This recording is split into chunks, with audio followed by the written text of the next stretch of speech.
Good morning dear learners. आज के सत्र में आप सभी का स्वागत है।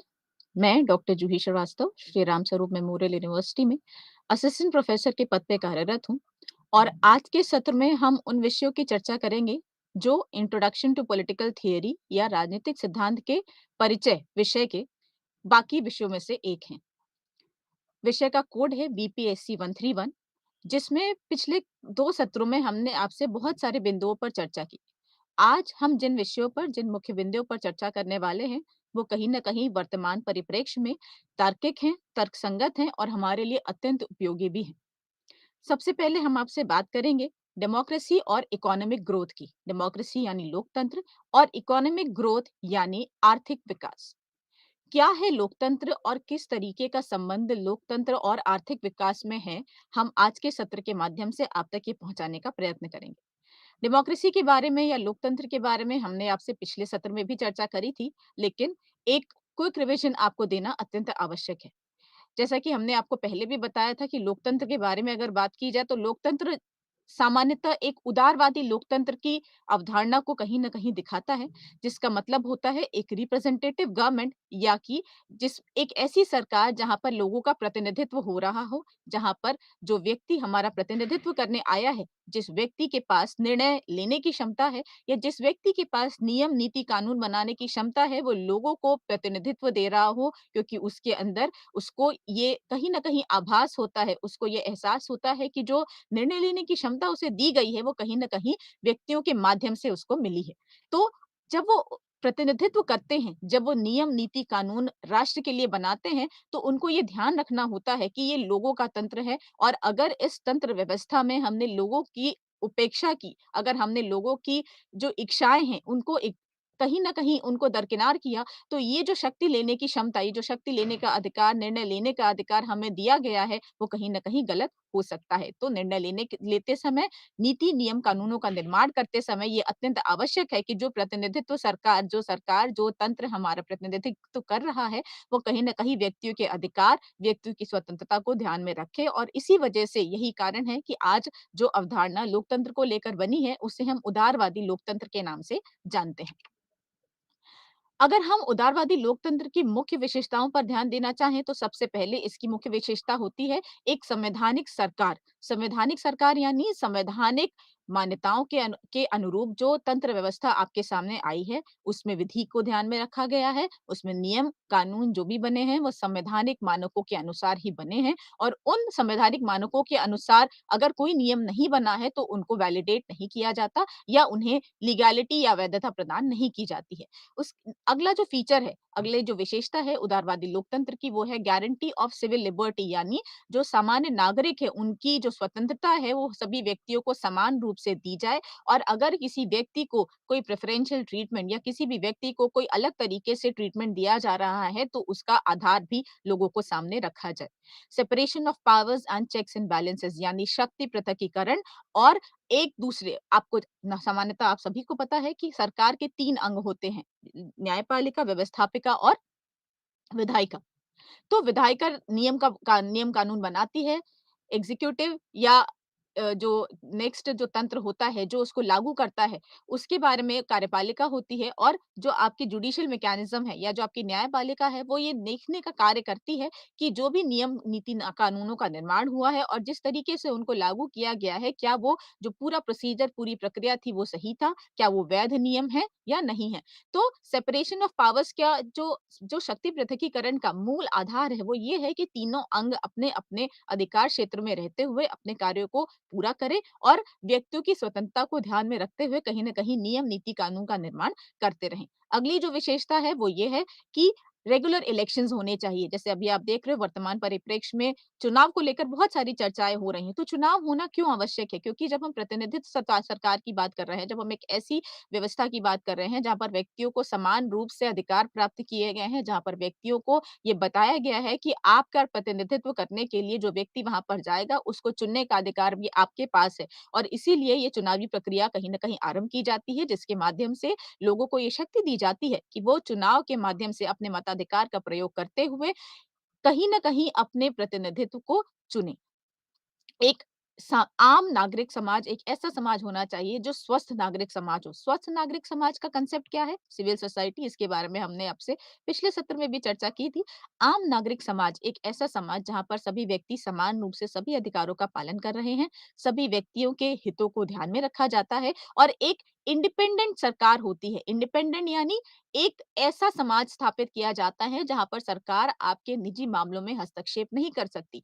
सरकार हस्तक्षेप कब कर सकती है? जब उसे लगता है कि आपकी कोई गतिविधि समाज को दूषित कर रही है। तो एक आम नागरिक समाज जहाँ पर व्यक्तियों के हितों को ध्यान में रखते हुए समूहों का निर्माण किया जाता है, लेकिन उन समूहों में सरकार का अनावश्यक हस्तक्षेप नहीं होता है। तो ये कुछ फीचर्स थे, ये कुछ विशेषताएं थी आपकी उदारवादी लोकतंत्र की। सबसे पहले जो बात की जाती है उदारवादी लोकतंत्र में, वो ये कहा जाता है कि एक हेल्दी इकोनॉमिक सिस्टम होना चाहिए। हेल्दी इकोनॉमिक सिस्टम यानी जो आपका आर्थिक स्तंभ है वो मजबूत होना चाहिए। उसमें कैपिटलिज्म नहीं होना चाहिए। उसमें पूंजीवादी प्रक्रिया को ध्यान में आपको रखकर आगे नहीं बढ़ना है, क्योंकि जब हम पूंजीवादियों के बारे में बात करते हैं, तो पूंजीवादियों का जो मुख्य बिंदु होता है, जो उनका मेन फोकस होता है, वो होता है प्रॉफिट मैक्सिमाइजेशन या ज़्यादा से ज़्यादा लाभ अर्जित करने पर वो ध्यान देते हैं। लेकिन जब हम उदारवादी लोकतंत्र में एक मार्केट सिस्टम की बात करते हैं, हम एक ऐसी व्यवस्था की बात करते हैं जहाँ पर सभी व्यक्ति समान रूप से आगे आकर मार्केट को एक तरीके से नियंत्रित करने की कोशिश करते हैं और तब जाकर ये जो इकोनॉमिक ग्रोथ या आर्थिक विकास का जो अवधारणा है वो आपके सामने आ पाती है। इसीलिए कहा जाता है कि जब उदारवादी लोकतंत्र की प्रक्रिया के बारे में हम बात कर रहे हैं, तो इकोनॉमिक ग्रोथ या आर्थिक विकास की प्रक्रिया उससे अपने आप जुड़ जाती है। क्योंकि इकोनॉमिक सिस्टम क्या है? इकोनॉमिक सिस्टम आप देखते हो अलग-अलग देशों में अलग-अलग तरीके से कहीं न कहीं संचालित किया जाता है। जैसे आपके यहाँ आप क्या देख रहे हो, भारत में आपने क्या देखा? एक सोशलिस्ट सिस्टम पे बेस्ड है। सोशलिस्ट यानी समाजवादी प्रक्रिया, जहाँ पर हमने क्या देखा कि हम सिर्फ प्रॉफिट मेकिंग पे बात नहीं कर रहे हैं, हम सिर्फ लाभ अर्जित करने की प्रक्रिया में बात नहीं कर रहे हैं। हम ये देख रहे हैं कि जो भी इन्वेस्टमेंट किया जा रहा है इकोनॉमिक एस्पेक्ट में, जो भी हम कहीं न कहीं पूँजी का निवेश कर रहे हैं, वो जो हम गुड्स एंड सर्विसेज़ का प्रोडक्शन कर रहे हैं, वो कहीं न कहीं मार्केट को भी एक अच्छी अवस्था में लेकर जाएँ और व्यक्तियों के हितों को भी ध्यान में रखें। तो ये माना जाता है कि जब आप उदारवादी लोकतंत्र की बात कर रहे हो, तो उदारवादी लोकतंत्र में आर्थिक स्वतंत्रता प्राप्त होती है लोगों को, और जब लोगों को आर्थिक स्वतंत्रता प्राप्त होती है, तो आर्थिक विकास होना स्वाभाविक है।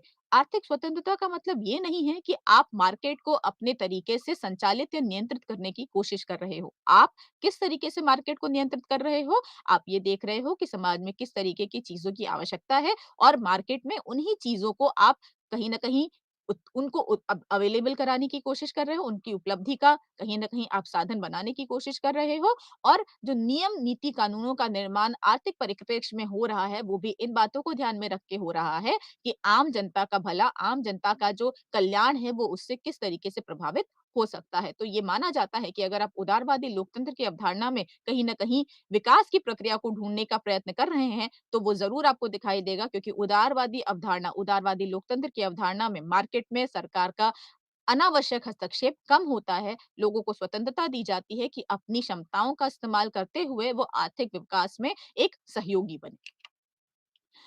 इकोनॉमिक ग्रोथ है क्या?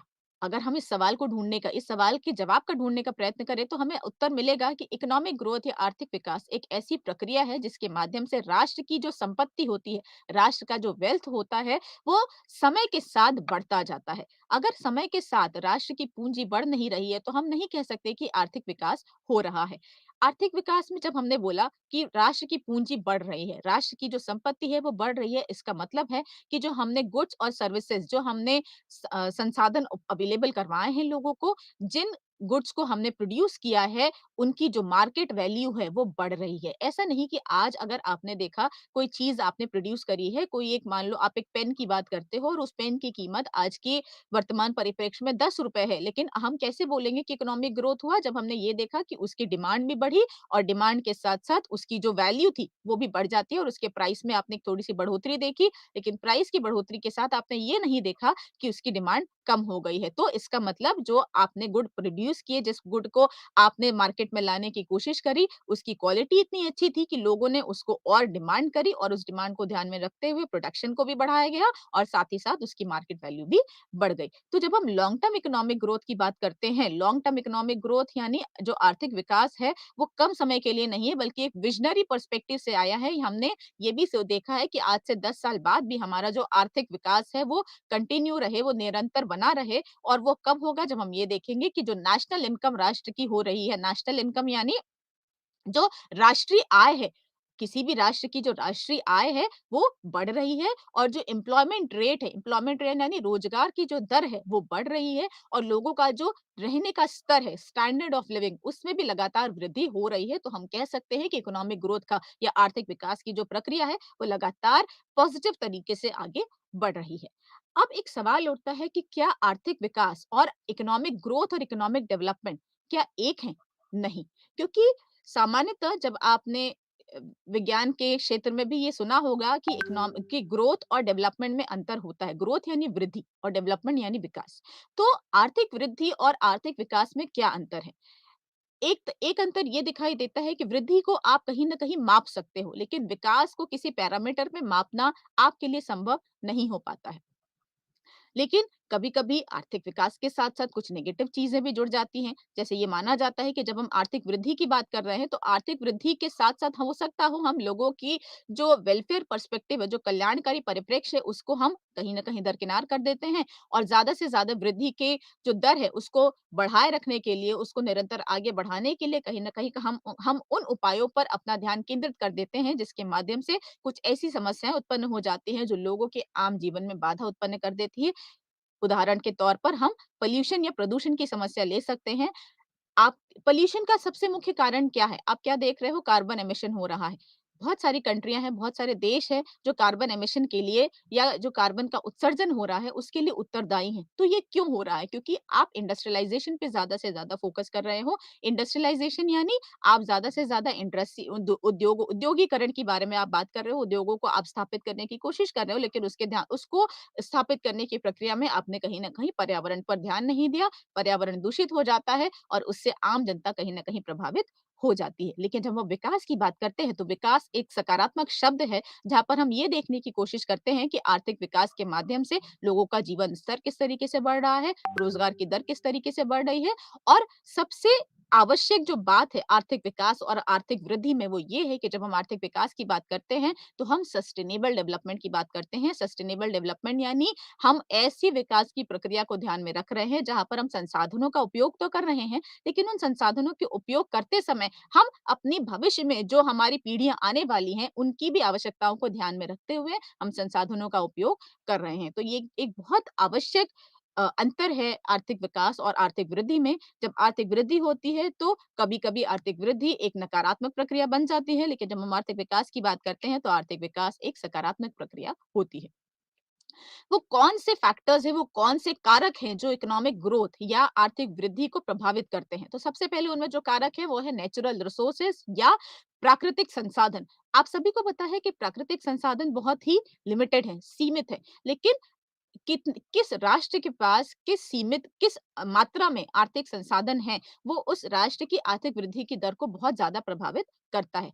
उदाहरण के तौर पर अगर हम वेस्ट एशिया की बात करें, तो वेस्ट एशिया में जो ऑयल का रिज़र्व है, वो बहुत ज़्यादा है। तो वेस्ट एशिया अपने उस सरप्लस या जो ज़रूरत से ज़्यादा जो उसके पास प्रोडक्शन हो रहा है, वो उसको मार्केट में बेचकर उस कमोडिटी की वैल्यू को कहीं न कहीं बढ़ा सकता है। कैसे बढ़ा सकता है? उसकी डिमांड बढ़ेगी, वो अपने अपने जो उसका मूल्य है, उस मूल्य की सीमा को बढ़ाएगा और जब उसने मूल्य की सीमा बढ़ा दी, तो उसका जो रेवेन्यू है, वो उसको ज़्यादा मिल सकता है और उस राष्ट्र की जो आर्थिक वृद्धि की दर है, वो बढ़ जाती है। दूसरा हम बात करते हैं इंफ्रास्ट्रक्चर। इंफ्रास्ट्रक्चर यानी आपका रख-रखाव कैसा है? आपके यहाँ कितनी बिल्डिंग्स हैं? आपके यहाँ कितना टेक्निकल सपोर्ट है? आप किस तरीके से प्रकास की दर में आगे बढ़ रहे हो? बेसिकली आप क्या देखते हो? आपके यहाँ जो सुविधाएँ हैं, आपके यहाँ जो संस्थाएँ हैं, उनका स्ट्रक्चर कैसा है? क्या वो आपका जो स्ट्रक्चर है, आपकी जितनी भी ऑर्गेनाइज़ेशन है, आपके पास जितनी भी संस्थाएँ हैं, उनका जो स्ट्रक्चर है, उनका जो स्वरूप है और जो सर्विसेज़ आप लोगों को अवेलेबल करवाने की कोशिश कर रहे हो, क्या उनमें मोबिलिटी है? मोबिलिटी यानी क्या वो एक-दूसरे से एक जगह से दूसरी जगह पर आसानी से पहुँचाए जा सकते हैं? अगर आपके यहाँ ये व्यवस्था है कि आप सामान को कम समय में एक जगह से दूसरी जगह पर आसानी से पहुँचा सकते हो, तो कहीं न कहीं आपके यहाँ जो डिमांड का प्रोसेस होगा, जो आपके यहाँ लोगों की जो आप माँग कर रहे हो, उस माँग की पूर्ति की के लिए जो आपको समय चाहिए, वो आपको कम में लग रहा है और आपने कम समय में भी ही लोगों की माँगों की पूर्ति कर दी है, तो इसका मतलब है कि आपके यहाँ जो व्यवस्था है, जो ऑर्गेनाइज़ेशनल स्ट्रक्चर है, वो बहुत ही अत्यंत सुदृढ़ है, मज़बूत है और उसका इस्तेमाल करते हुए आप कनेक्टिविटी स्थापित कर रहे हो, आप लोगों को एक-दूसरे से कनेक्ट करने की कोशिश कर रहे हो और आप रोड्स के माध्यम से, रेलवेज़ के माध्यम से कहीं न कहीं चीज़ों को एक जगह से दूसरी जगह पर पहुँचाने का बहुत ही सकारात्मक प्रयत्न कर रहे हैं। इसके अलावा लेबर की बात आप करते हो, लेबर यानी आपके यहाँ जो वर्क फ़ोर्स है, जो आपके यहाँ कार्य करने वाले लोग हैं, कार्य क्षमता आपके जो मैन पावर है, जो कार्य करने वाला एक वर्ग है, वो कितना ईज़िली आपको मिल पा रहा है। यानी आपके यहाँ जो मज़दूर वर्ग है, लेबर के साथ जनरली लोग मज़दूर वर्ग की बात करते हैं, लेकिन जब हम लेबर शब्द का उपयोग करते हैं, तो उसका अर्थ होता है श्रमिक, यानी श्रम करने वाला व्यक्ति श्रमिक होता है। तो जो श्रमिक वर्ग है, क्या वो आपके यहाँ सा अ, सामान्यतः आपको अवेलेबल हो पा रहा है या उस वो आपके लिए एक बहुत बड़ा चैलेंज है। तो अगर आपके यहाँ जो श्रमिक वर्ग है, वो स्किल्ड है, यानी वो उसके अंदर क्षमता भी बहुत है और वो सकारात्मक परिप्रेक्ष्य में, सकारात्मक माहौल में अपनी क्षमताओं का उपयोग करते हुए गुड्स और सर्विसेज़ के प्रोडक्शन में अपना सकारात्मक योगदान दे पा रहा है, तो हम कहेंगे कि हमारे यहाँ जो श्रमिक वर्ग की अवेलेबिलिटी है, वो ईज़िली किसी भी राष्ट्र को अगर हो पा रही है, तो वो टेक्निकल पावर का यूज़ करते हुए, तकनीकी क्षमता का इस्तेमाल करते हुए, उस श्रमिक वर्ग की क्षमताओं को और बढ़ाने की कोशिश करता है और हमारा जो प्रोडक्शन है, जिन चीज़ों की माँग मार्केट में ज़्यादा है, उनको हम ईज़िली कहीं न कहीं आराम से हम लोगों की माँग की पूर्ति कर पा रहे हैं और हमारा जो मार्केट वैल्यू है, वो भी बढ़ता जा रहा है। और सबसे ज़्यादा जो अत्यंत आवश्यक कारक है आर्थिक वृद्धि के लिए, वो है पॉलिटिकल स्टेबिलिटी यानी राजनीतिक स्थिरता।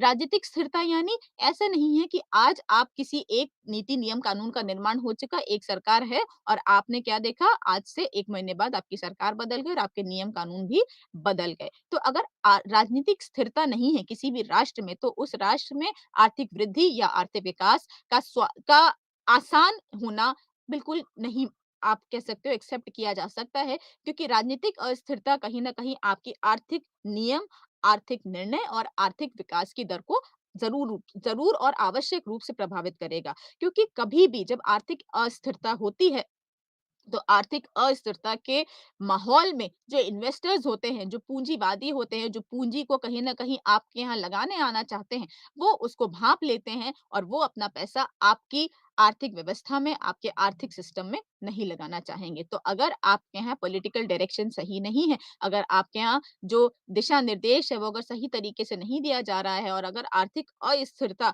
वैश्विक परिप्रेक्ष्य में जग ज़ाहिर हो जाती है, तो कभी भी आपकी जो आर्थिक वृद्धि है, वो आगे नहीं बढ़ पाएगी और इसलिए कहा जाता है कि इन सभी सभी कारकों में सबसे ज़्यादा और सबसे अत्यंत आवश्यक जो कारक है, वो है आर्थिक अस्थिरता। अब ये डिबेट है कहीं न कहीं इसकी एनालिसिस किया गया है, इसका विश्लेषण किया गया है कि क्या लोकतंत्र और आर्थिक विकास आपस में जुड़े हुए हैं? कुछ लोगों ने बोला कि लोकतंत्र और आर्थिक विकास एक-दूसरे के साथ कंपैटिबल हैं, यानी एक साथ चलते हैं। लेकिन कुछ लोगों ने ये भी बोला कि आर्थिक विकास, आर्थिक वृद्धि और जो लोकतंत्र है, वो एक साथ नहीं चलते हैं।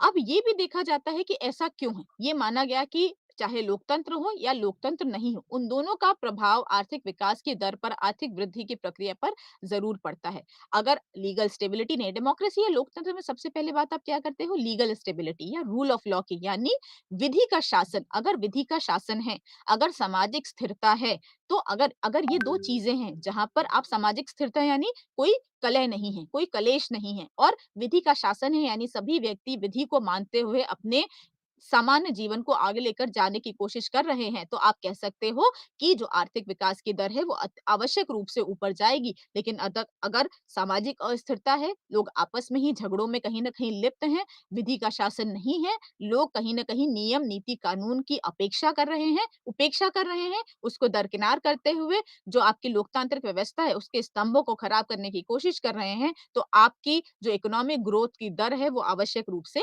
कम हो जाएगी। और ये भी माना जाता है, ये तो आपने एक परिप्रेक्ष्य देखा कि किस तरीके से लोकतांत्रिक व्यवस्था होने पर किस तरीके से आर्थिक विकास आगे बढ़ सकता है। लेकिन क्या आर्थिक विकास या आर्थिक वृद्धि का प्रभाव लोकतंत्र पे भी पड़ता है? तो इसका उत्तर है हाँ। अगर आर्थिक विकास सकारात्मक है, तो एक राष्ट्र की जो छवि बाहर जाती है वैश्विक परिप्रेक्ष्य में, वो अत्यंत सकारात्मक छवि जाती है। उदाहरण के तौर पर अगर आपके यहाँ जो गरीबी का दर है वो बहुत ज़्यादा है, तो कोई भी राष्ट्र आपके यहाँ पूँजी लगाने के पहले 10 बार कहीं न कहीं विचार करेगा। लेकिन अगर आपके यहाँ जो आर्थिक समस्याएँ हैं वो कम है, आपके यहाँ रोज़गार की दर भी अच्छी है, आपके यहाँ जो पॉवर्टी है या जिसको आप गरीबी कहते हो उस बिलो पॉवर्टी लाइन के नीचे जो रहने वाले लोग थे, जब वो ऊपर आने लगते हैं, आपका जो रेशियो है पॉवर्टी का जब वो कम होने लगता है, तो ये माना जाता है कि अगर ये चीज़ें कम हो रही हैं, तो इसका मतलब राष्ट्र की एक सकारात्मक छवि वैश्विक पटल पर जा रही है और इसका मतलब है कि आर्थिक विकास की दर बहुत अच्छी है और वो आर्थिक विकास की अच्छी दर बाकी राष्ट्रों को आपकी तरफ आकर्षित करने में बहुत अच्छा योगदान देती है। तो ये माना जाता है कि लोकतंत्र का प्रभाव भी आर्थिक विकास पर होता है और आर्थिक विकास का प्रभाव भी लोकतंत्र पर होता है। इसी आर्थिक विकास और राजनीति और लोकतंत्र के बीच के संबंधों को समझाने के लिए एक ली हाइपोथेसिस यूज की जाती है का ली हाइपोथेसिस का इस्तेमाल किया जाता है। ली हाइपोथेसिस सिंगापुर के एक प्रधानमंत्री थे ली कुआन यू। उन्होंने इस हाइपोथेसिस के बारे में सबसे पहले बात करी थी। हाइपोथेसिस यानी परिकल्पना जिसको आप कहते हो, जिसमें आपने पूर्वानुमान लगा लिया है कि ऐसा अगर होता है तो ऐसा ही होगा। तो ली के अनुसार उनका ये मानना था कि एक पॉलिटिकल सिस्टम यानी एक राजनीतिक जो सिस्टम है, उसका जो एक वास्तविक जो परीक्षण है वो आप कैसे देखोगे? आप कैसे मानोगे कि जो पॉलिटिकल सिस्टम है वो वास्तव में सकारात्मक पॉलिटिकल सिस्टम है? आप ये देखोगे कि वहाँ जो ज़्यादा से ज़्यादा लोगों का जो लिविंग स्तर है, जो ल रह उनका लिविंग स्टैंडर्ड है, वो किस तरीके से है। अगर आपका जो पॉलिटिकल सिस्टम है, वो लोगों के स्टैंडर्ड ऑफ लिविंग यानी उनकी जीवन स्तर में सुधार लाने की कोशिश कर पा रहा है, तो वो एक अच्छा पॉलिटिकल सिस्टम है। लेकिन अगर वो ऐसा नहीं कर पा रहा है, तो वो एक अच्छा पॉलिटिकल सिस्टम नहीं माना जाता है। ली हाइपोथेसिस में विश्वास करने वाले जो लोग हैं, उनका ये मानना था कि पॉलिटिकल और सिविल राइट्स यानी जो आपके नागरिक अधिकार हैं, जो आपके राजनीतिक अधिकार हैं, वो बाद में ध्यान में आते हैं। सबसे पहले लोग अपने आर्थिक अधिकारों के बारे में बात करते हैं क्योंकि अगर आर्थिक रूप से वो स्वतंत्र नहीं है, अगर उनके मन में चिंता है कि वो अपनी मूलभूत आवश्यकताओं को कैसे पूर्ण करेंगे, रोटी, कपड़ा और मकान ये हर व्यक्ति की मूलभूत आवश्यकता होती है और अगर इस मूलभूत आवश्यकताओं को हम पूरा नहीं कर पा रहे हैं, तो ये सामान्य-सी बात है कि हम अपने मताधिकार का प्रयोग करने में उतना रुचि नहीं दिखाएँगे क्योंकि जब हमारी आवश्यकताएँ नहीं पूरी हैं, तो बाकी समस्याओं पर हमारा ध्यान नहीं जाएगा। इसलिए ली हाइपोथेसिस में विश्वास करने वाले जो में स्कॉलर्स हैं उनका ये मानना था कि सबसे पहले एक राष्ट्र को इकोनॉमिक फ्रीडम देनी चाहिए। सबसे पहले एक राष्ट्र को आर्थिक रूप से लोगों को चिंता मुक्त करना पड़ेगा क्योंकि हर व्यक्ति ये चाहेगा कि वो आर्थिक जो गरीबी है उससे दूर रहे। जो डिप्रिवेशन है, जो डिप्राइव्ड वर्ग होता है, एक ऐसा सेक्शन, एक ऐसा वर्ग जो कहीं न कहीं गरीबी को उसने झेला है, वो पहले उससे ऊपर आना चाहेगा, ना कि वो ये चाहेगा कि उसे राजनीतिक स्वतंत्रता मिले या उसे नागरिक अधिकार मिले। हम स्वतंत्रता नागरिक स्वतंत्रता और राजनीतिक अधिकार का उपयोग तभी करेंगे जब हमें ये कहीं न कहीं विश्वास हो जाए कि हमारा जो राष्ट्र है, वो इस तरीके से सक्षम है कि वो हमारी मूलभूत आवश्यकताओं को पूरा कर सकता है। ली कुआन यू ने एक कमेंट भी दिया था, उन्होंने बोला था कि मेरा ये मानना नहीं है, मेरा ये पूर्ण विश्वास है कि जो लोकतंत्र है, वो सामान्यतः विकास की तरफ नहीं लेके जाता। इन्होंने कहा, "I do not believe that democracy necessarily leads to development." ये नहीं मान सकते कि जो लोकतंत्र है या उदारवादी लोकतंत्र अगर होगा, तो वो विकास की तरफ लेके जाएगा ही। उनका ये मानना था, उन्होंने ये कहा कि मेरा ये मानना है, मेरा ये विश्वास है कि एक राष्ट्र के लिए क्या आवश्यक है, वो है डिसिप्लिन। डिसिप्लिन यानी आप किस तरीके से अपने आप को नियंत्रित करते हो, अपने लोगों को नियंत्रित करते हो, ना कि उनको किस तरीके से अधिकार देते हो। जब लोग नियंत्रित होंगे, जब समाज नियंत्रित होगा, तो लोग अपने अधिकारों की रक्षा स्वयं करेंगे, लोग एक-दूसरे के अधिकार क्षेत्र में हस्तक्षेप नहीं करेंगे और आपका जो समाज है, एक स्वस्थ समाज के रूप में आपके सामने निकल कर आ सकता है। अब जो ये मानते हैं कि हाँ, जो लोकतंत्र है वो इकोनॉमिक विकास या आर्थिक वृद्धि के लिए अत्यंत आवश्यक है। उनका मानना है कि जो लोकतंत्र है वो लोगों के लिए बहुत सारी अपॉर्चुनिटीज देता है, उनको बहुत सारे मौके अवसर उपलब्ध कराता है कि वो आर्थिक विकास में अपनी सहभागिता दिखाएं। एक प्रोग्रेसिव अप्रोच यानी प्रोग्रेसिव यानी एक निरंतर विकासवादी अवधारणा के साथ वो लोकतांत्रिक प्रक्रिया में अपनी सहभागिता दिखाएंगे और जो गुड्स एंड सर्विसेज का प्रोडक्शन है, जब हम उसको जब जो माँग है उसको ध्यान में रखते हुए जब हम वस्तुओं को सप्लाई करने की कोशिश करेंगे, तो ज़ाहिर-सी बात है जो हमारी जीडीपी है, जो हमारा ग्रॉस डोमेस्टिक प्रोडक्ट है, वो ऊपर जाएगा और जब हमारा जीडीपी का जो दर है, वो जब हमारी बढ़ेगा यानी हमारे विकास की दर बढ़ेगी, तो ये हम कह सकते हैं कि उदारवादी जो लोकतंत्र है या सामान्य जो लोकतंत्र है, वो कहीं न कहीं आर्थिक विकास के लिए अत्यंत आवश्यक भी है और दोनों एक-दूसरे के बिना नहीं चल सकते। हमारे जो अमर्त्य सेन है, एक प्रसिद्ध अर्थशास्त्री, अमर्त्य सेन ने भी कहा था कि एक लोकतांत्रिक व्यवस्था के लिए अत्यंत आवश्यक क्या है? वो है आर्थिक विकास। इसका अर्थ है कि अगर आर्थिक विकास हो रहा है, तो आपको ये मानना होगा कि जो आपकी तंत्र व्यवस्था है, वो अत्यंत प्रभावशाली है। अब आपका कांसेप्ट है लिबर्टी एंड सिविल सोसाइटी। क्या होता है लिबर्टी? इसके बारे में हमने आपसे पहले भी बात करी थी। लिबर्टी यानी स्वतंत्रता, लेकिन स्वतंत्रता का मतलब लाइसेंस नहीं होता है कि आप किसी के भी अधिकार क्षेत्र में जाकर उसके अधिकारों का हनन कर सकते हो। लिबर्टी यानी एक सकारात्मक अवधारणा। लिबर्टी यानी आप अपनी क्षमताओं का इस्तेमाल करते हुए, अपनी स्किल्स का इस्तेमाल करते हुए समाज में एक सकारात्मक सहभागिता दिखाने की कोशिश करते हो और आपके ऊपर अननेसेसरी अनावश्यक जो रिस्ट्रिक्शंस लगाए जाते हैं, आपके ऊपर जो अनावश्यक रूप से प्रतिबंध लगाए जाते हैं, वो ना लगाए जाए। तो कभी भी स्वतंत्रता को लाइसेंस के टर्म में आप नहीं देख सकते हो। ये माना जाता है कि स्वतंत्रता और लिबर्टी और फ्रीडम अक्सर आप देखते हो एक दूसरे की जगह पर इस्तेमाल किया जाता है। लेकिन जो लिबर्टी शब्द है वो लैटिन शब्द लिबर से निकला है, जिसका अर्थ होता है कि हम सभी समस्या जो सभी हमारे ऊपर प्रतिबंध हैं, वो पूर्ण रूप से गायब हैं।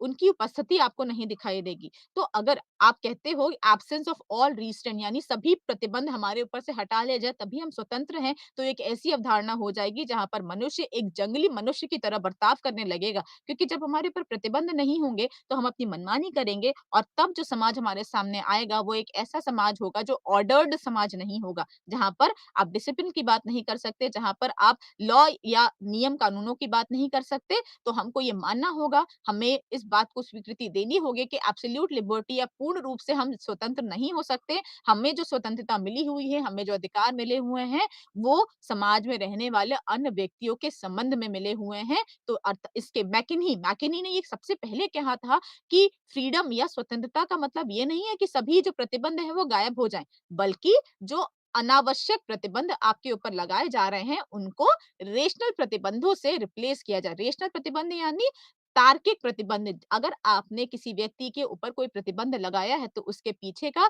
जो लॉजिक है, वो आपको उसको एक्सप्लेन करना पड़ेगा, आपको उसको समझाना पड़ेगा कि आपके इस गतिविधि पर हमने ये प्रतिबंध लगाया है, क्योंकि अगर हमने आपको यहाँ पर नियंत्रित ना किया होता, तो आपकी जो गतिविधि थी, वो कहीं न कहीं समाज को दूषित कर सकती थी और आपके विकास में भी बाधक बन सकती थी। महात्मा गांधी ने भी यही कहा कि स्वतंत्रता का मतलब ये नहीं है कि प्रतिबंधों का अभाव हो जाए, बल्कि स्वतंत्रता का मतलब ये है कि व्यक्ति के व्यक्तित्व का विकास हो और व्यक्ति के व्यक्तित्व का विकास तब होगा जब हम उनको सकारात्मक प्रतिबंध लगाएंगे, जब हम उनको ये बताएंगे कि किस तरीके से उनका व्यवहार समाज को प्रभावित कर रहा है और समाज का जो एक वातावरण है वो किस तरीके से उनके व्यक्तित्व को प्रभावित कर रहा है। ईसाया बर्लिन ने टू कंसेप्ट्स ऑफ लिबर्टी एक ऐसे लिखा था और उसमें उन्होंने पॉजिटिव और नेगेटिव लिबर्टी के बारे में कहीं ना कहीं सकारात्मक स्वतंत्रता और नकारात्मक स्वतंत्रता के बारे में अंतर बताने की कोशिश करी थी और जिसमें उन्होंने राज्य के रोल पे फोकस किया था कि राज्य का क्या रोल है, क्या उसकी रिस्पॉन्सिबिलिटी है। उनका मानना था कि नेगेटिव लिबर्टी का मतलब क्या होता है, नकारात्मक स्वतंत्रता यानी राष्ट्र के अनावश्यक हस्तक्षेप से जब हमें स्वतंत्रता मिल जाती है तो हम कहते हैं कि हम स्वतंत्र हैं। इसका मतलब कि एक व्यक्ति वो सब कुछ करने में सक्षम है और वो व्यक्ति वो सारी चीज़ें कर सकता है, जिससे कि वो राष्ट्र में रहने वाले बाकी व्यक्तियों के जीवन को प्रभावित नकारात्मक तरीके से ना कर रहा हो। तो हमने रिस्ट्रिक्शंस तो लगाए, हमने प्रतिबंध तो लगाए, लेकिन उन प्रतिबंधों का नकारात्मक प्रभाव जब हमारे ऊपर नहीं पड़ता है, तो हम ये कहते हैं कि हमने लिबर्टी लगाई, हमारे पास लिबर्टी है, एक नेगेटिव लिबर्टी है, एक नकारात्मक स्वतंत्रता है, क्योंकि राज्य ने हमें कुछ करने से मना किया है, हम ये नहीं कर सकते। जहाँ पर भी शब्द नहीं आ जाता है, वहाँ पर नेगेटिव शब्द का इस्तेमाल किया जाता है, लेकिन नेगेटिव का मतलब हमेशा ये नहीं, गलत सेंस में नहीं लिया जाना चाहिए। नेगेटिव का मतलब हमारे ऊपर कुछ प्रतिबंध है, लेकिन वो प्रतिबंध इसलिए हैं ताकि समाज में कुछ गलत जो वातावरण है वो ना क्रिएट हो सके। पॉजिटिव लिबर्टी की हम बात करते हैं या सकारात्मक स्वतंत्रता, तो हम सकारात्मक स्वतंत्रता में रेशनल सेल्फ की स्वतंत्रता की बात करते हैं, यानी जो हमारा स्व है, जो हमारा व्यक्तित्व है, वो रेशनल पर्सपेक्टिव से गाइड हो रहा है, वो तर्क क्षमता पर चीजों को जज करने की कोशिश कर रहा है, वो ये देख रहा है कि क्या हमारे लिए करना अत्यंत सही है और क्या करना हमारे स्व के लिए गलत होगा। और जब हमने अपने स्व पर ये अधिकार प्राप्त कर लिया, जब हमने अपने स्व के ऊपर स्वतंत्रता प्राप्त कर ली कि जो सही है, हम उसी में अपना योगदान देंगे, तब हम कहते हैं कि हम पॉजिटिव लिबर्टी की अवधारणा को कहीं न कहीं अपने साथ लेके आगे बढ़ रहे हैं। मिल की बात अगर हम करें और जब भी हम स्वतंत्रता की बात करते हैं, तो मिल का नाम लिए बिना हम आगे नहीं बढ़ सकते। मिल ने भी यही बताया कि एक व्यक्ति का विकास तब तक आवश्यक नहीं है, जब तक समाज में हैप्पीनेस ना हो। हैप्पीनेस यानी एक व्यक्ति पॉजिटिव है, खुशियाँ। हैप्पीनेस इंडेक्स की बात की जाती है कि समाज में कितने लोग उस खुशी के वातावरण में रह रहे हैं। तो जो हैप्पीनेस इंडेक्स है समाज में, अगर वो ऊपर की तरफ जा रहा है, तो हम ये मान सकते हैं कि एक समाज में व्यक्ति का की स्वतंत्रता प्राप्त है और व्यक्ति का विकास बढ़ रहा है। लेकिन उस स्वतंत्रता में व्यक्तियों का उतना ही सहभागिता होती है जितनी कि राज्य की होती है। मिल ने ये कहा था कि व्यक्ति के जो आचरण होते हैं, व्यक्ति का जो एक व्यक्तित्व होता है या जो व्यक्ति को आपने अधिकार दिए कि आपने उनको बोलने की स्वतंत्रता दी है, आपने उनको सोचने की स्वतंत्रता दी है, आपने उनको कार्य करने की स्वतंत्रता दी है, उस पर हमें आवश्यक प्रतिबंध लगाने की ज़रूरत है। उनका कहना था कि एब्सोल्यूट लिबर्टी अगर हम दे रहे हैं, freedom of thought and expression की बात उन्होंने करी थी। उन्होंने बोला था कि अगर हम उन्हें अभिव्यक्ति की आज़ादी दे रहे हैं, अगर हम उन्हें अपने आप को अपने आप को व्यक्त करने की स्वतंत्रता अगर हम उन्हें दे रहे हैं, तो वो अत्यंत आवश्यक है। क्यों? क्योंकि अगर हो सकता है 5 लोग जब किसी चीज़ को लेकर किसी चर्चा में बैठे हों और हमने किसी एक व्यक्ति की बात को नहीं सुना और हमने सिर्फ़ 4 व्यक्ति की बातों को सुनकर उस चर्चा को आगे बढ़ा दिया। बाद में हो सकता हो हमें ये आभास हो कि जिस व्यक्ति को हमने बोलने का अधिकार नहीं दिया, सबसे ज़्यादा तर्कसंगत उसी की बात थी। तो इसीलिए मिल ने ये कहा कि हमें अभिव्यक्ति की आज़ादी लोगों को ज़रूर देनी चाहिए, लेकिन अभिव्यक्ति की आज़ादी के साथ-साथ हमको लोगों को ये भी समझाना होगा कि उनकी जो एक्शंस हैं, उनकी जो क्रियाएँ हैं, वो 2 कैटेगरीज़ में, 2 वर्गों में विभाजित हो चुकी हैं। Self regarding actions and other regarding actions. Self regarding actions यानी स्व को प्रभावित करने वाली क्रियाएँ और अदर रिगार्डिंग एक्शंस यानी समाज में रह रहे अन्य व्यक्ति को प्रभावित करने वाली क्रियाएँ। तो उनका मानना था कि स्व को प्रभावित करने वाली क्रियाओं में आप स्वतंत्र हैं, लेकिन जब आपकी क्रियाएँ राज्य में रह रहे अन्य व्यक्तियों को भी प्रभावित कर रही हैं, तो आप उस पर स्वतंत्रता नहीं बात कर सकते। उस स्वतंत्रता पर तार्किक प्रतिबंध अवश्य लगा होगा, क्योंकि आप कह सकते हो कि मैंने और उन्होंने ये भी बोला कि अपने क्रियाओं में अंतर करना कभी आपको कठिन भी लग सकता है, क्योंकि एक व्यक्ति ये कहता है, आप मानते हो उदाहरण के तौर पर अगर किसी व्यक्ति ने ये निर्णय लिया है कि वो अपने स्व को खत्म करेगा, सुसाइडल प्रोसेस, अगर वो स्व को खत्म करने की प्रक्रिया का निर्णय लेता है, तो वो कह सकता है कि ये स्व को प्रभावित करने करने वाला कार्य है, लेकिन नहीं, वो स्व को प्रभावित करने वाला कार्य नहीं होता है, क्योंकि उस व्यक्ति के इस निर्णय से उसका परिवार भी जुड़ा हुआ है। तो मिल ने ये भी बोला कि किस तरीके से हम स्व को प्रभावित करने वाली क्रियाओं में और राज्य में रह रहे अन्य व्यक्ति को प्रभावित करने वाली क्रियाओं में अंतर ढूँढ सकते हैं, ये भी एक जटिल प्रक्रिया है, लेकिन जब हमने इस जटिल प्रक्रिया को समझ लिया और अपने कार्यों में अंतर स्थापित कर दिया, उसके बाद ही हम कहीं न कहीं स्वतंत्रता की अवधारणा को सामान्य तरीके से समझ सकते हैं। जब हम लिबर्टी की बात करते हैं, जब हम स्वतंत्रता की बात करते हैं, तो स्वतंत्रता के साथ जुड़ा हुआ कांसेप्ट है सेंसरशिप। सेंसरशिप यानी प्रतिबंध। किस तरीके का प्रतिबंध? सेंसरशिप शब्द का सबसे पहले अगर हम उत्पत्ति देखें, तो रोम में 443 443 बीसी के आसपास एक ऑफिस स्थापित किया गया और वहां पर इस सेंसरशिप यानी काट-छाँट की प्रक्रिया के बारे में बात की गई और उन्होंने बोला कि ये जो काटने-छाँटने की जो प्रक्रिया का इस्तेमाल हमने किया है, वो कहीं न कहीं लोगों के अंदर एक मोरल सेंस को डालने के लिए हमने कोशिश की है। मोरल सेंस यानी नैतिकता की भावना लोगों के अंदर आनी चाहिए। लोगों को ये पता होना चाहिए कि जो वो कर रहे हैं, उसके माध्यम से उनका वातावरण दूषित हो सकता है, उनके आस-पास रहने वाले जो लोग हैं, कहीं न कहीं वो भी प्रभावित हो सके हैं। तो उन्होंने सेंसरशिप के लिए एक सकारात्मक अपना जो पक्ष था वो रखा। उन्होंने बोला लोगों के व्यक्तित्व को कहीं न कहीं शुद्धिकरण करना चाह रहे थे। उनके अंदर हम नैतिकता के भाव को डालना चाह रहे थे और इसी वजह से हमने ये काट-छाँट की प्रक्रिया या प्रतिबंधित करने की प्रक्रिया या जिसको आप सेंसरशिप शब्द के नाम से जानते हो, हमने वो प्रक्रिया शुरू करी। सामान्यतः अगर हम सेंसरशिप के बारे में बात करें तो सेंसरशिप क्या है? प्रतिबंध लगाना। किसी कार्य को करने की आज़ादी आपको ना देना। व्यक्ति को अपने भावों को अभिव्यक्त करने की स्वतंत्रता आपको ना देना। आप जिस कला में आप निपुण हो, आपको वो कला में अपना योगदान देने की जो स्वतंत्रता है, वो आपको ना देना। बहुत बार हमने क्या देखा है सेंसरशिप के माध्यम से हम लोगों की बातों को दबाने की कोशिश करते हैं। पब्लिक कम्युनिकेशन जो आम बोलचाल या आम चर्चा हो रही है लोगों के बीच में, उसको हम दबाने की कोशिश करते हैं या किसी सूचना को हम दबाने की कोशिश करते हैं। तो सेंसरशिप का सबसे बुरा प्रभाव क्या होता है कि हम जो हमारे पास सूचना पूर्ण रूप से आ सकती थी, जो व्यक्ति के विकास में कहीं न कहीं अपना योगदान दे सकती थी, वो सेंसरशिप के माध्यम से कहीं न कहीं दबा दी जाती है। आज भी आप देखते हो बहुत सारे ऐसे राष्ट्र हैं जहाँ पर सेंसरशिप की प्रक्रिया चल रही है। सेंसरशिप यानी या तो आपके सामने वो अ, मैनिफेस्ट फॉर्म में होगी या लेटेंट फॉर्म में होगी। मैनिफेस्ट यानी आपके सामने दिख रही है कि सेंसरशिप या प्रतिबंध लगाया जा रहा है या लेटेंट लेटेंट यानी गुप्त रूप से सेंसरशिप की प्रक्रिया चल रही है। आज भी सामान्यतः लोगों का मानना है कि मीडिया की जो स्वतंत्रता है वो अत्यंत आवश्यक है क्योंकि मीडिया एक ऐसा माध्यम है जिसके माध्यम से लोगों के बीच में सूचनाओं का प्रसार और प्रदान किया जाता है। लेकिन कुछ ऐसे राष्ट्र हैं उदाहरण के तौर पर ये माना जाता है कि चाइना ने कहीं न कहीं अपनी मीडिया को प्रतिबंधित करके रखा है, उस पे सेंसरशिप लगा के रखी है। और अगर हम नॉर्थ कोरिया की बात करें तो नॉर्थ कोरिया में आपको दिखाई देता है कि कहीं न कहीं जो एक आप कह सकते हो मैनिफेस्ट सेंसरशिप का कांसेप्ट आपको दिखाई देता है।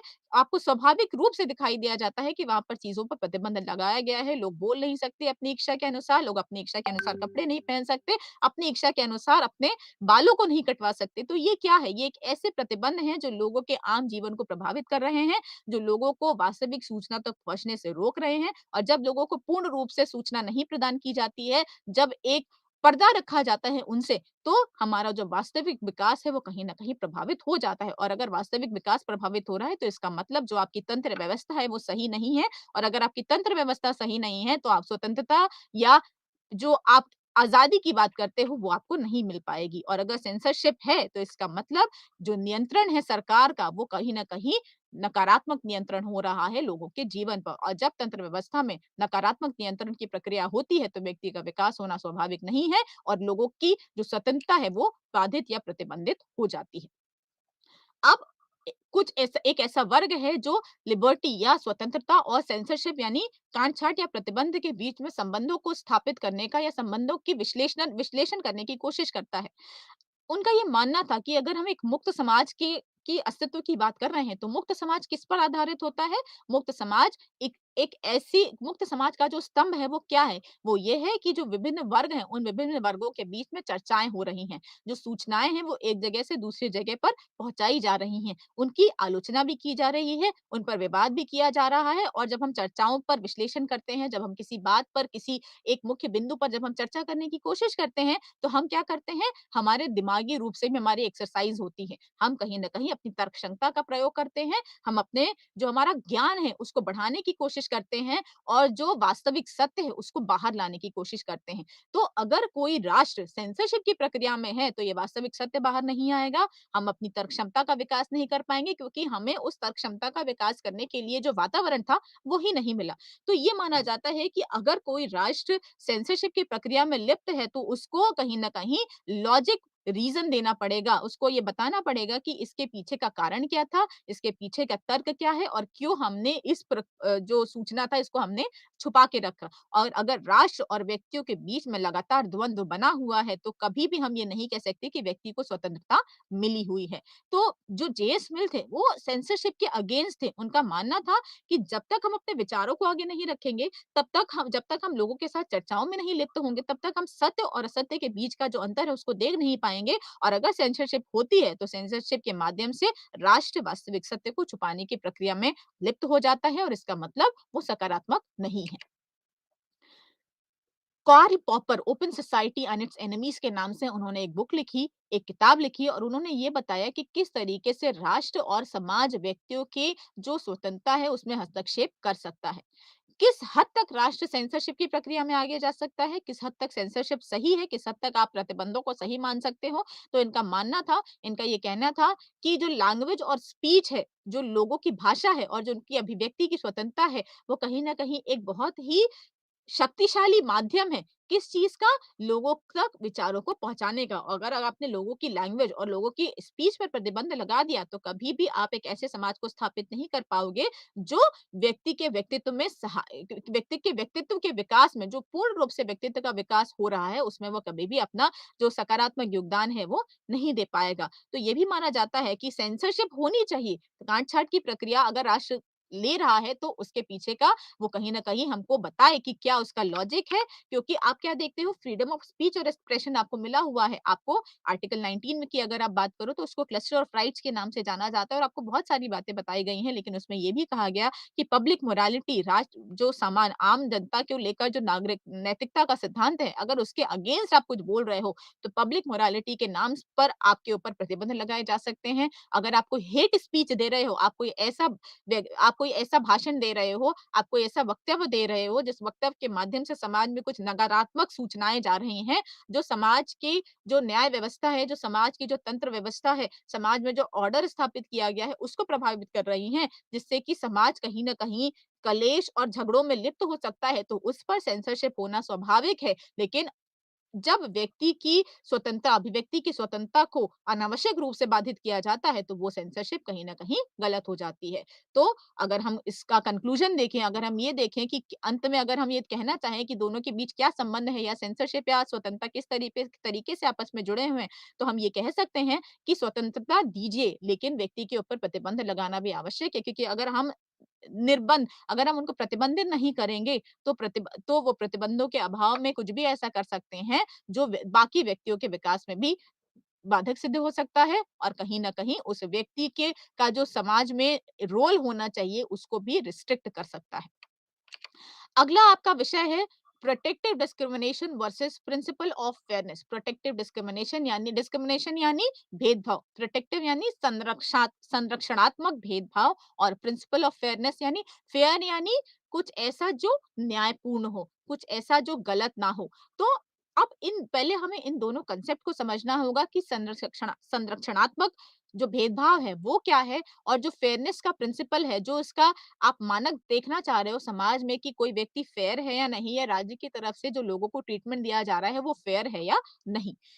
प्रोटेक्टिव डिस्क्रिमिनेशन क्या है? प्रोटेक्टिव डिस्क्रिमिनेशन एक ऐसी प्रक्रिया है जहां पर हम ये देखते हैं कि राज्य लोगों को प्रेफरेंशियल ट्रीटमेंट देता है। किन व्यक्तियों को प्रेफ़रेंस दिया जाता है? मान लो राज्य कोई नियम नीति कानूनों को बना रहा है, तो उनको बनाते समय राज्य ये ध्यान में रखेगा कि वो कौन-सा ऐसा वर्ग है जिसको स्पेशल ट्रीटमेंट की ज़रूरत है।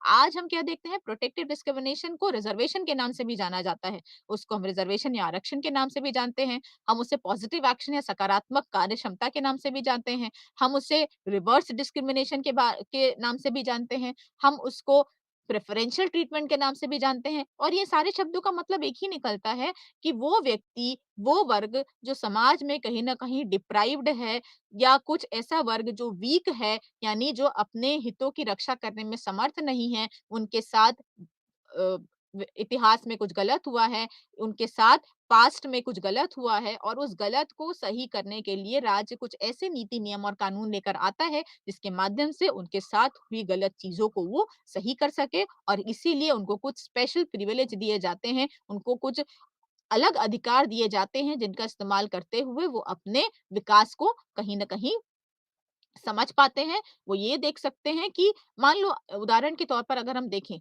अब अगर आप देखो एक ऐसा व्यक्ति आप एजुकेशनल सिस्टम में क्या देखते हो रिज़र्वेशन दिया जाता है। क्यों दिया जाता है? ईडब्ल्यूएस कैटेगरी में आपको फीस कम देनी पड़ती है और बाकी जो जनरल कैटेगरी में बच्चे होते हैं उनको फीस उतनी ही देनी पड़ती है। क्यों हमने ऐसा कहा? क्योंकि हमें पता है ईडब्ल्यूएस इकोनॉमिकली वीकर सेक्शन जो आर्थिक रूप से सक्षम नहीं है, लेकिन उसको उसको भी शिक्षा की उतनी ही आवश्यकता है जितना कि एक डॉक्टर के जो ब बेटा है उसको आवश्यकता है। तो हमने क्या किया हमने उनको समान रूप से शिक्षा प्राप्त करने का अधिकार दिया और ईडब्ल्यूएस कैटेगरी में डाल डालकर, इकोनॉमिक वीकर सेक्शन में डालकर हमने उस बच्चे को शिक्षा का अधिकार प्रदान करने की कोशिश करी, जो हो सकता हो सामान्य तौर पर शिक्षा को ग्रहण ना कर पाता। तो इसको हम कहते हैं प्रोटेक्टिव या पॉजिटिव डिस्क्रिमिनेशन, जहाँ पर हमने भेदभाव तो किया, लेकिन हमने कुछ पॉजिटिव रीज़न के नाम पर किया। हमने कुछ सकारात्मक परिप्रेक्ष्य में किया। हमने ये बोला कि एक ऐसा सेक्शन है, एक ऐसा वर्ग है जो अंडर प्रिविलेज है, यानी समाज में एक ऐसा वर्ग है जो अपने अधिकारों का उपयोग नहीं कर पा रहा है, जिनके साथ पास्ट में भेदभाव किया गया है, जिनके साथ कुछ ऐसी गतिविधियाँ की गई हैं जिससे वो अपने हितों की रक्षा नहीं कर पा रहे हैं।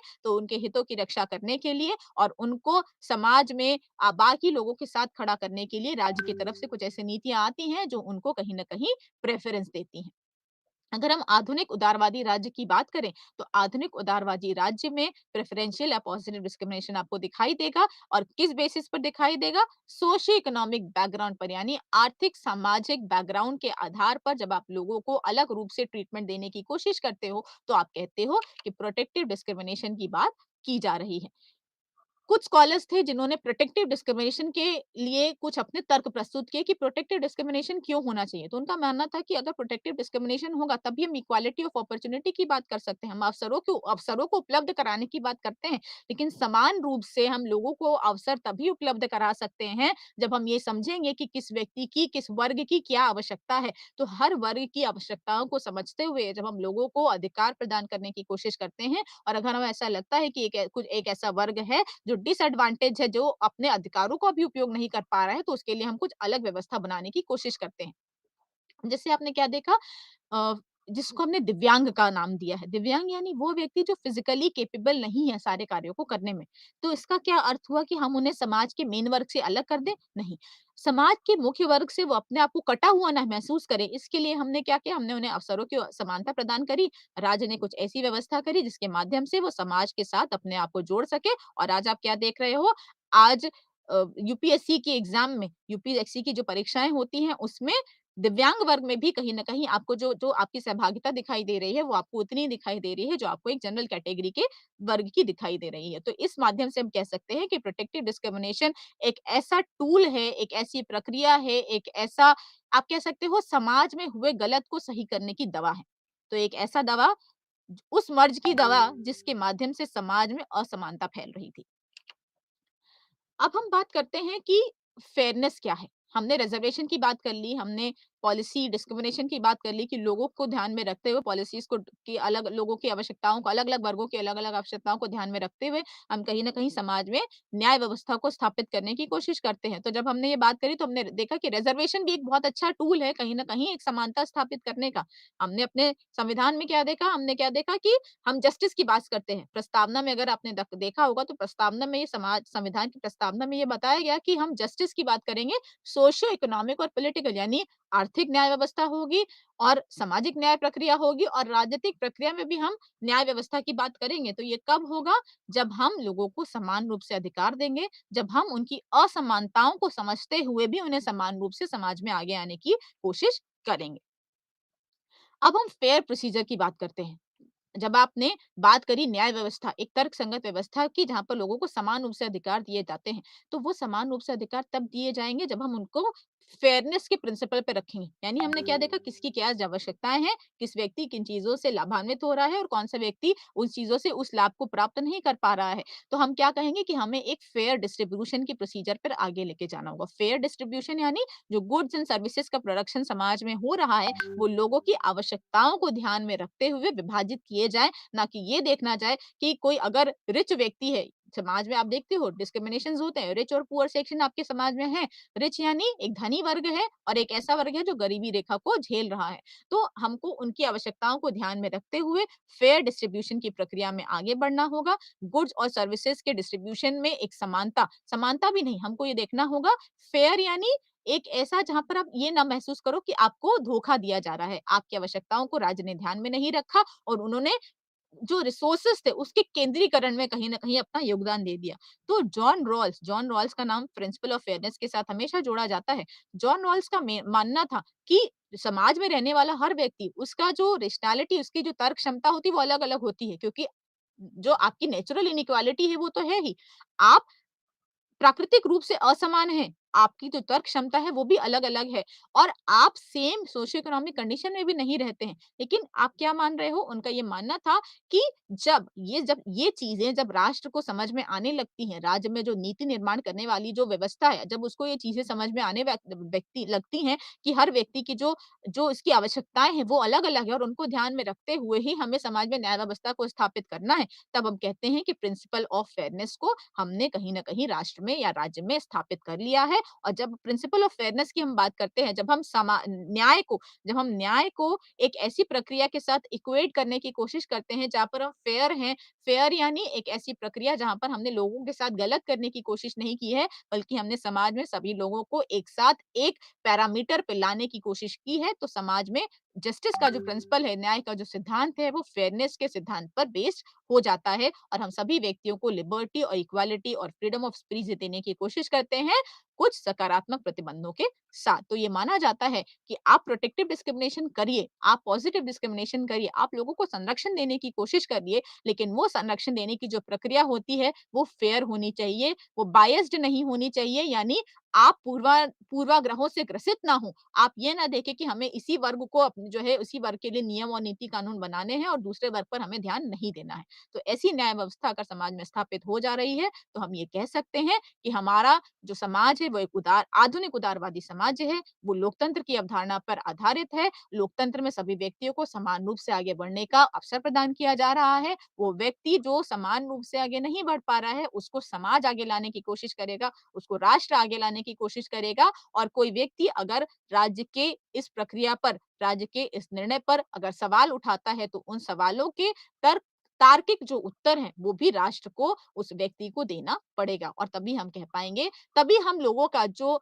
एक आप कहते हो ना लोग कभी न कभी उग्र हो जाते हैं कि इस वर्ग को आपने जो है आरक्षण क्यों दिया और हमारे वर्ग को आरक्षण क्यों नहीं दिया? अगर ऐसा सवाल राष्ट्र के या राज्य के सामने आता है और अगर राज्य इन सवालों का सकारात्मक उत्तर दे पाता है, तो हम कह सकते हैं कि हमारी जो न्याय व्यवस्था है, वो प्रिंसिपल ऑफ फेयरनेस पर आधारित है और रा रॉल्स के न्याय के सिद्धांत को आगे लेके बढ़ पा रही है।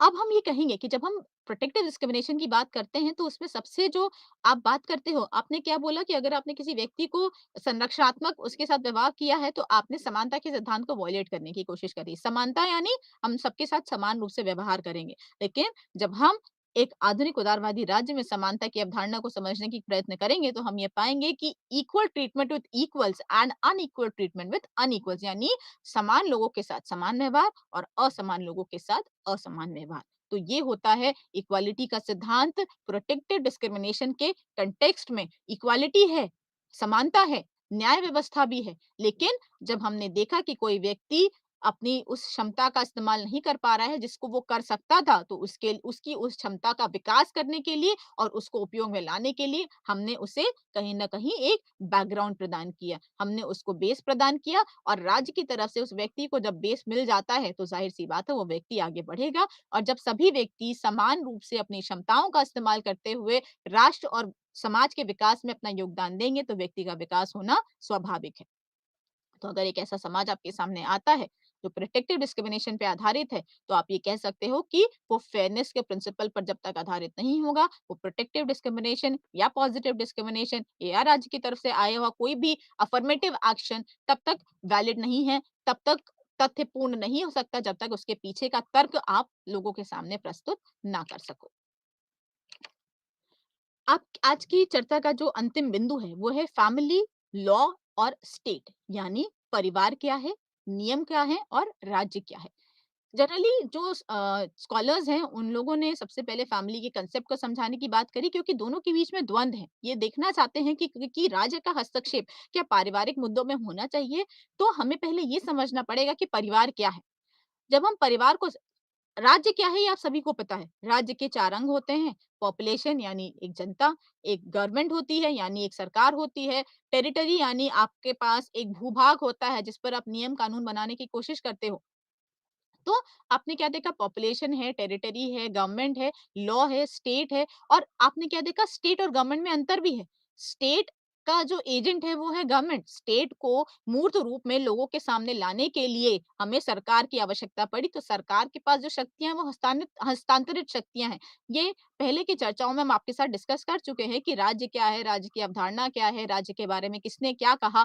लेकिन आज हमें पहले ये समझना है कि परिवार क्या है। तो लोगों का ये मानना है, बहुत सारे विचारकों का ये मानना है कि जो परिवार है या जो फैमिली है वो एक बहुत ही एक मूलभूत इकाई है समाज की।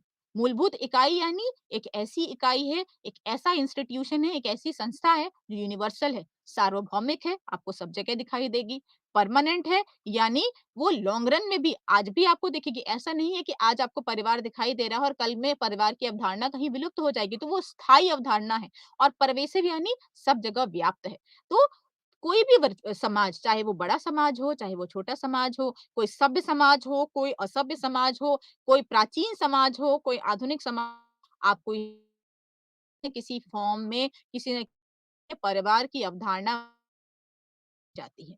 परिवार की अवधारणा को समझने के लिए एक मतलब एक ये विचार व्यक्त किया गया कि परिवार क्या है? तो परिवार ऐसे लोगों का समूह है जो रक्त संबंधों से जुड़े हुए हैं। परिवार में जनरली आप क्या देखते हैं? माता-पिता होते हैं, भाई-बहन होते हैं, आपकी एक एक्सटेंडेड फैमिली होती है जिसमें आपके बाकी जो रिश्तेदार हैं उनको भी परिवार के अवधारणा के अंदर लिया जाता है। लेकिन उस परिवार का रोल क्या है?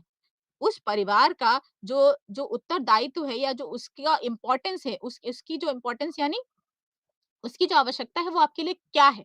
तो फैमिली को या परिवार का जो सबसे बेसिक रिस्पॉन्सिबिलिटी माना गया कि वो किन-किन कार्यों को पूरा करता है, तो ये कहा गया कि वो बेसिक यूनिट ऑफ प्रोडक्शन है। प्रोडक्शन यानी समाज में हमें आगे बढ़ना है।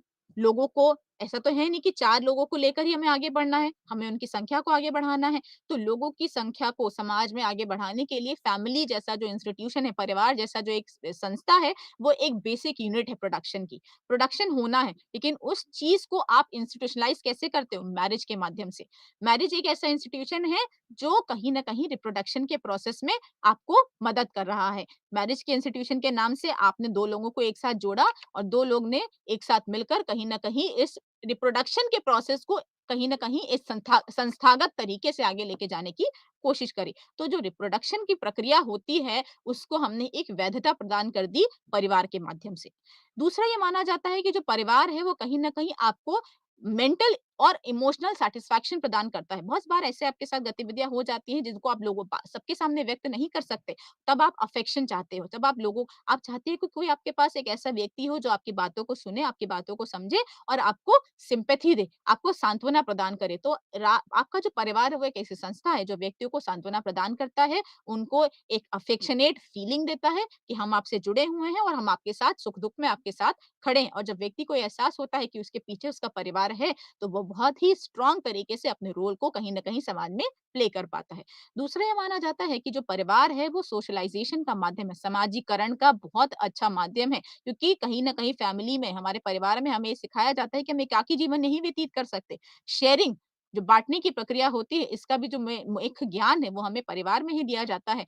परिवार के माध्यम से ही कहीं न कहीं अपने आइडियाज़ को, अपने विचारों को, अपने जो कल्चरल जो हेरिटेज है, हमारे जो रीति-रिवाज़ हैं, उनको समझते हैं, अपने वैल्यू सिस्टम को समझने की कोशिश करते हैं और एक जनरेशन से आगे अगली जनरेशन में पास करने की कोशिश करते हैं। और समाज में भी हम ये समझते हैं, हमारी एक ट्रेनिंग हो जाती है परिवार के अंदर कि किस तरीके से हमें बाहर के समाज में निकलना है और अपनी एक जगह समाज में बनानी है। तो ये ट्रेनिंग देने का जो कार्य किया जाता है कि किस तरीके सामाजिक जीवन का एक सकारात्मक हिस्सा हम बन सकते हैं, ये हमारे फैमिली में ही होती है। फैमिली या परिवार बच्चों को ये बताता है कि किस तरीके से आपको सामाजिक एटीट्यूड्स का निर्माण करना है। आपका जो परिप्रेक्ष्य है समाज को लेकर वो कब बनता है, जब परिवार में आपको ये सिखाया जाता है। बहुत हद तक आप ये भी देखते हो, ये भी माना जाता है कि डेमोक्रेसी की का भी एक स्तंभ है, लोकतंत्र का भी स्तंभ आपका परिवार होता है।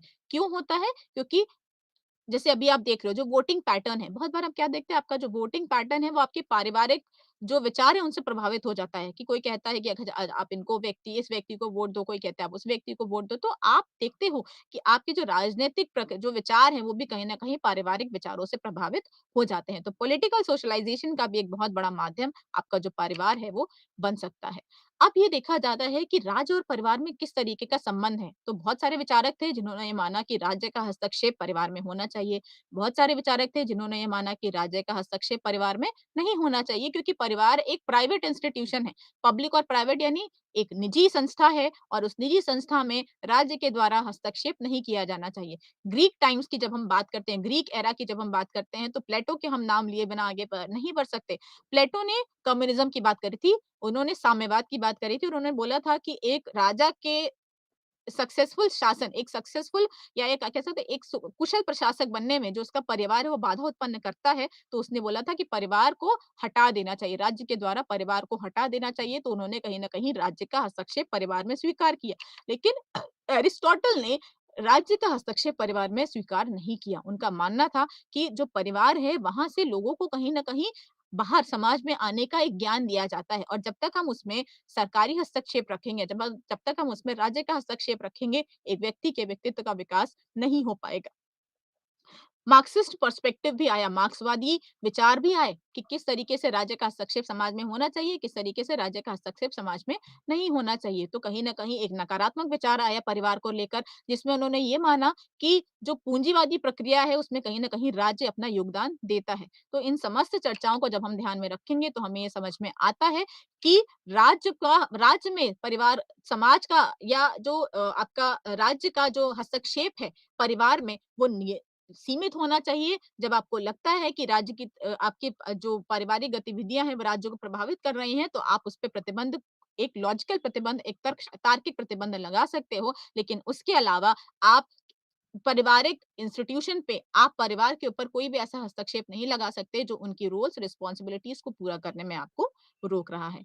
तो आज की चर्चा हम आप यहीं समाप्त करते हैं। आज हमने आपसे उन विषयों पे बात करी जो आपके लिए बहुत ही आवश्यक थे और आपको समझना भी उसके लिए आपको समझना और आत्मसात करना आपके लिए अत्यंत आवश्यक था। तो आज के सत्र में बस इतना ही और नमस्कार।